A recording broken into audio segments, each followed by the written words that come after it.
नमस्कार दोस्तों, आप सभी का स्वागत है आपके अपने YouTube चैनल ज्ञान स्टडी LMP पर। दोस्तों आज हम लोग यूपी पेट में आने वाले सामान्य ज्ञान में सामान्य विज्ञान को पढ़ने वाले हैं, जिसमें फिजिक्स, केमिस्ट्री और बायो के प्रश्न आएंगे। तो आइए सीधे आज की क्लास में चलते हैं और आज के प्रश्नों को करते हैं। दोस्तों अगर अभी तक आपने चैनल को सब्सक्राइब नहीं किया है तो चैनल को सब्सक्राइब कर लें, साथ में बेल आइकन को अंडर प्रेस कर लें जिससे अगली क्लास की जानकारी आपको मिल सके। तो आइए सीधे क्लास में चलते हैं और आज के प्रश्नों को करते हैं। आज का हमारा पहला प्रश्न है, बल का एसआई मात्रक क्या होता है? Kelvin, Newton, pascal, volt. तो दोस्तों बल का एसआई मात्रक न्यूटन होता है। तो दोस्तों बी ऑप्शन हमारा सही हो जाएगा। आइए दोस्तों अगले प्रश्न पर चलते हैं। अगला प्रश्न है, स्टेनलेस स्टील का आविष्कार किसने किया था? तो पहले दोस्तों जानते हैं स्टेनलेस स्टील होती क्या है। यह एक जंगरोधी इस्पात या स्टील होती है। यह एक इस्पात है जो वायुमंडल तथा कार्बनिक और अकार्बनिक अम्लों से खराब नहीं होती है। साधारण इस्पात यानी साधारण स्टील की अपेक्षा ये अधिक ताप सह सकती है। इस्पात में ये गुण क्रोमियम मिलाने से उत्पन्न होते हैं। इसमें 15 से 20% क्रोमियम और 8 से 10% निकेल होता है और साधारण स्टील होता है इसमें, तब ये मिलाकर स्टेनलेस स्टील बनाई जाती है। अगर बात करें इसके आविष्कार की तो इसका आविष्कार हैरी ब्रियरली ने किया था। तो सी ऑप्शन हमारा सही हो जाता है। तो आइए दोस्तों अब अगले प्रश्न पर चलते हैं।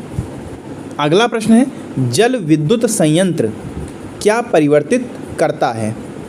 गतिज ऊर्जा से विद्युतीय ऊर्जा, यांत्रिक ऊर्जा से विद्युतीय ऊर्जा, रासायनिक ऊर्जा से विद्युतीय ऊर्जा या वायु ऊर्जा से विद्युतीय ऊर्जा।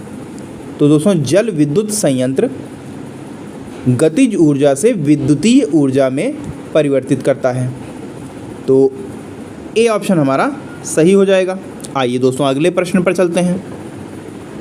अगला प्रश्न है, डायनेमो परिवर्तित करता है यांत्रिक ऊर्जा को विद्युत ऊर्जा में, विद्युत ऊर्जा को यांत्रिक ऊर्जा में, यांत्रिक ऊर्जा को चुंबकीय ऊर्जा में, और डी ऑप्शन में है उपरोक्त में से कोई नहीं। तो दोस्तों डायनेमो परिवर्तित करता है यांत्रिक ऊर्जा को विद्युत ऊर्जा में। तो ए ऑप्शन हमारा सही हो जाएगा। तो ए ऑप्शन हमारा सही हो जाता है। आइए दोस्तों अगले प्रश्न पर चलते हैं। अगला प्रश्न है, एल्यूमिनियम एक अयस्क है बॉक्साइट का, कैल्कोपायरिटीज़ का, हेमेटाइट का, फ्लोरोस्पार का। तो दोस्तों एल्युमिनियम बॉक्साइट का एक अयस्क होता है। तो ए ऑप्शन हमारा सही हो जाएगा। अगला है, रेडियो सक्रियता का आविष्कार किसने किया था? आपके ऑप्शन है Max Planck, James Clerk Maxwell, Henry Becquerel, रिच हर्ट्ज। तो इस प्रश्न का सही उत्तर हो जाएगा ऑप्शन सी, हेनरी वैकुलर। आइए दोस्तों अगले प्रश्न पर चलते हैं। एंजाइम क्या होते हैं? एंजाइम दोस्तों यह एक तरीके का प्रोटीन होता है। तो बी ऑप्शन हमारा सही हो जाएगा। ये एक प्रोटीन होता है जो कोशिकाओं के अंदर पाया जाता है। एंजाइम मानव शरीर में केमिकल प्रतिक्रियाओं को तेज करने में मदद करते हैं। एंजाइम भोजन को पचाने में, मांसपेशियों के बनने में और शरीर में विषाक्त पदार्थ यानी जो विषैले पदार्थ होते हैं उनको ख़त्म करने के साथ शरीर के हजारों कामों को करने में ये काम आते हैं। तो एंजाइम क्या है? प्रोटीन है। बी ऑप्शन हमारा सही हो जाता है। अगला प्रश्न है, अगला प्रश्न दोस्तों है, मार्स गैस के प्रमुख घटक क्या हैं? Methane, nitrogen, hydrogen, argon. तो दोस्तों मार्स गैस का प्रमुख घटक मीथेन है, यानी ए ऑप्शन हमारा सही हो जाता है। अब बात करें दोस्तों मार्स गैस की, तो मीथेन गैस को मार्स गैस कहते हैं दलदली जगहों पर यह पाई जाती है।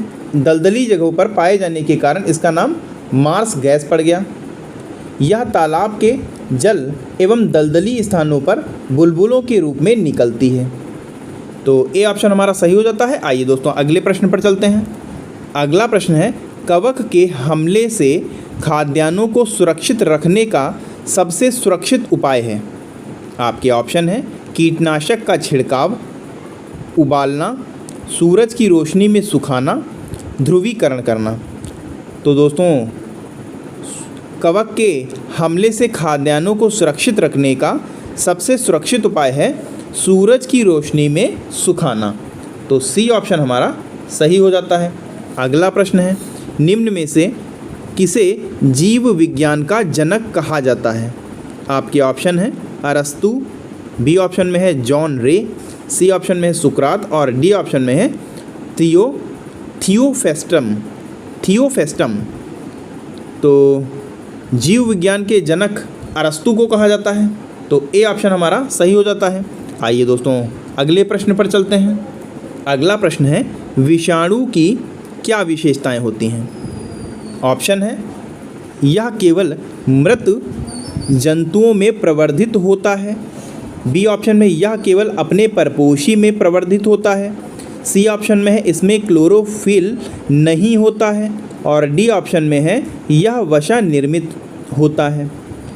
तो इस प्रश्न का सही उत्तर हो जाएगा यह केवल अपने परपोषी में प्रवर्धित होता है, यानी बी ऑप्शन हमारा सही हो जाता है। आइए दोस्तों अगले प्रश्न पर चलते हैं। अगला प्रश्न है, इनमें से किसमें रुधिर नहीं होता है पर श्वसन होता है। मछली, केचुआ, हाइड्रा, तिलचट्टा। तो दोस्तों इस प्रश्न का सही उत्तर हो जाएगा ऑप्शन सी हाइड्रा। हाइड्रा में रुधिर नहीं होता पर श्वसन होता है। हाइड्रा में रक्त नहीं होता किंतु वह श्वसन करता है। हाइड्रा नीलेरिया संघ का जंतु है। इस जलीय जंतु का आकार कुछ मिलीमीटर का होता है तथा इसके अध्ययन के लिए सूक्ष्म यंत्र की आवश्यकता पड़ती है।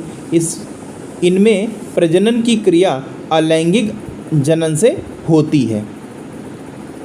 अगला प्रश्न है, जांघ में पाई जाने वाली हड्डी को क्या कहते हैं। Femur, humerus, parcel, tibia, fibula. तो दोस्तों जांघ में पाई जाने वाली हड्डी को फीमर कहते हैं। तो ए ऑप्शन हमारा सही हो जाता है। आइए दोस्तों अगले प्रश्न पर चलते हैं। अगला प्रश्न है, इनमें से कौन से फल का सेवन मधुमेह के रोगी स्वच्छंद रूप से कर सकते हैं। केला, अमरूद, संतरा, आम। तो दोस्तों इस प्रश्न का सही उत्तर हो जाएगा ऑप्शन बी अमरूद। अगला प्रश्न है, चेचक के टीके का आविष्कार करने वाले कौन थे। Edward Jenner, Louis Pasteur, Alexander Fleming, Hopkins. तो दोस्तों चेचक के टीके का आविष्कार एडवर्ड जेनर ने किया था। तो ए ऑप्शन हमारा सही हो जाता है। आइए दोस्तों अगले प्रश्न पर चलते हैं। अगला प्रश्न है, प्रकाश संश्लेषण के लिए निम्न में से किसकी आवश्यकता नहीं पड़ती। ऑक्सीजन, कार्बन डाइऑक्साइड, सूर्य का प्रकाश, जल। तो दोस्तों प्रकाश संश्लेषण की क्रिया में ऑक्सीजन की ज़रूरत नहीं पड़ती।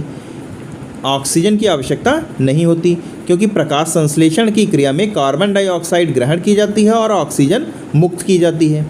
तो ए ऑप्शन हमारा सही हो जाएगा। अगला प्रश्न है, घास में किस प्रकार की जड़ें पाई जाती हैं। आपके ऑप्शन है मूसला जड़, रेशेदार जड़, पार्श्विक जड़, रूपांतरित जड़। तो दोस्तों घास में पार्श्विक जड़ें पाई जाती हैं। तो सी ऑप्शन हमारा सही हो जाता है। आइए दोस्तों अगले प्रश्न पर चलते हैं। अगला प्रश्न है, भारत में आर्सेनिक समस्या मुख्य रूप से किस कारण से है। आपके ऑप्शन है बिहार और बंगाल में कोयले का अत्यधिक दोहन, हिंटरलैंड में आर्सेनोपायराइड का अत्यधिक दोहन, प्रभावित क्षेत्रों में भूजल का अत्यधिक दोहन, प्रभावित क्षेत्रों में भूपृष्ठीय जल का अत्यधिक दोहन। तो दोस्तों इस प्रश्न का सही जवाब हो जाएगा भारत में आर्सेनिक समस्या का मुख्य रूप से कारण है प्रभावित क्षेत्रों में भूपृष्ठीय जल का अत्यधिक दोहन। तो डी ऑप्शन हमारा सही हो जाएगा। आइए दोस्तों अगले प्रश्न पर चलते हैं। अगला प्रश्न है, ट्रांसफार्मर किस सिद्धांत पर कार्य करता है? स्वप्रेरण, अनोन्य प्रेरण, जनरेटर, इन्वर्टर। ट्रांसफार्मर अनोन्य प्रेरण के सिद्धांत पर कार्य करता है। इसमें प्राथमिक कुंडली में निवेशित प्रत्यावर्ती वोल्टता के कारण द्वितीयक कुंडली में फ्लक्स परिवर्तन होता है, जिसे अनोन्य प्रेरण के द्वारा उसमें वोल्टता प्रेरित होती है जो निगत वोल्टता के रूप में प्राप्त होती है। तो बी ऑप्शन हमारा सही हो जाता है। अगला प्रश्न है, बायोटेक्नोलॉजी शब्द का सर्वप्रथम प्रयोग किस वैज्ञानिक ने किया था? आपके ऑप्शन हैं स्मिथ तथा नैथनस, कार्ल एरेकी ने, बर्ग ने, इनमें से कोई नहीं। तो दोस्तों बायोटेक्नोलॉजी शब्द का प्रयोग कार्ल एरेकी ने किया था। तो बी ऑप्शन हमारा सही हो जाता है। तो दोस्तों आज के लिए बस इतना ही। कैसी लगी आज की क्लास कमेंट करके ज़रूर बताएं, और कितने प्रश्न सही हैं ये भी कमेंट करके बताएं। और अगर आप चैनल पर दोस्तों पहली बार आए हैं तो चैनल को सब्सक्राइब कर लें। अगर वीडियो अच्छी लगी हो तो लाइक करें। मिलते हैं अगली क्लास में, तब तक के लिए नमस्कार। जय हिंद, जय भारत।